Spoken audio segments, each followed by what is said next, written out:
The next day, Ikemba's friends visited him at the palace. It was no longer news that the great King Amadi had miraculously reunited with his son during the Iwaji festival. Many villagers who hadn't attended the festival were anxious to meet the prince.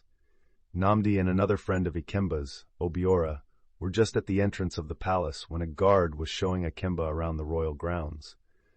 The king and his chiefs were in an urgent meeting.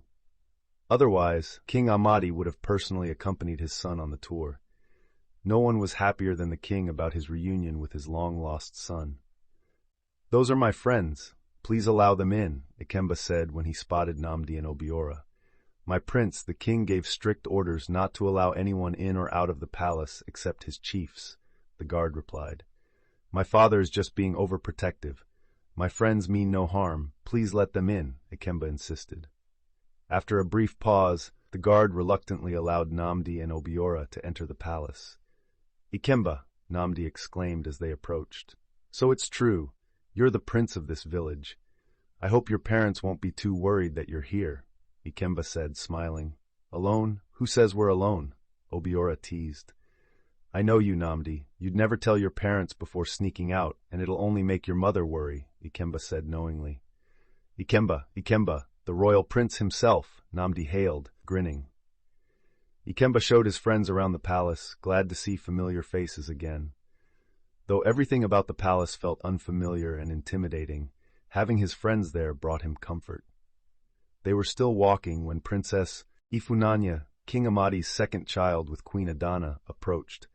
She was about the same age as the boys, around 12 years old. "Good morning, Princess," Ikemba greeted her, and his friends did the same. "Father is looking for you," Ifunanya said before leaving. "I have to go meet my father now. It seems he's finished with his chiefs," Ikemba told his friends. "Should we go or wait for you?" Obiora asked. "My house is your house. Come, I'll introduce you to my father," Ikemba said. The boys followed Ikemba to the king's chamber. "Igwe," Ikemba greeted as they entered. "Father, these are my friends Namdi and Obiora. They've always stood by me." King Amadi smiled warmly. "Who are your parents?" he asked the boys, leading to a light-hearted discussion. While they spoke, a maiden approached Ikemba, informing him that his mother, Adana, wanted to see him. He excused himself, leaving his friends with the king. Moments later, loud screams erupted from the king's chamber. "Igwe! Igwe!" Namdi and Obiora cried out in alarm. The entire royal household rushed to the king's chamber, only to find King Amadi clutching his chest before collapsing. "What happened?" Ikemba demanded, panic-stricken. "We were just talking when he suddenly held his chest. We don't know what happened," Namdi said frantically. The guards carried King Amadi to his room as the chief priest was summoned. After performing a series of incantations, the chief priest declared grimly, "Someone has fired a spiritual arrow at the king." "A spiritual arrow?" Queen Adana asked, horrified. "Who would dare to attack the king?" King Amadi lay unconscious, unable to speak, eat, or move. Despite the chief priest's efforts, the king's condition worsened. The chiefs convened a secret meeting to deliberate on their next steps. "The villagers must not know of the king's condition," the Onuwu said. "If they do, our enemies will hear of it as well." "That's true," Chief Okoro agreed. "The sands and winds shouldn't know, because if they know, they will come after us."